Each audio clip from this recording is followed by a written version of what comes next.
Ahmedabad Vadodara express way પર કન્ટેનરમાં આગ. સાંજે 6 વાગ્યે લાગેલી આગ હજુ પણ બેકાબૂ. 7 ફાયર ફાઇટરોએ આગ પર પાણીનો મારો ચલાવ્યો.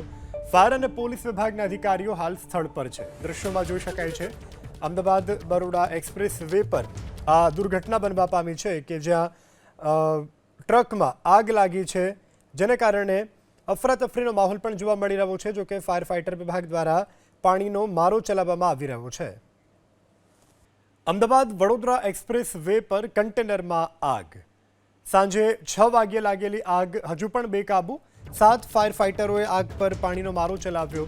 ફાયર અને પોલીસ વિભાગના અધિકારીઓ હાલ સ્થળ પર છે. દ્રશ્યોમાં જોઈ શકાય છે અમદાવાદ બરોડા એક્સપ્રેસ વે પર આ દુર્ઘટના બનવા પામી છે કે જ્યાં ટ્રકમાં આગ લાગી છે, જેને કારણે અફરાતફરીનો માહોલ પણ જોવા મળી રહ્યો છે. જોકે ફાયર ફાઇટર વિભાગ દ્વારા પાણીનો મારો ચલાવવામાં આવી રહ્યો છે.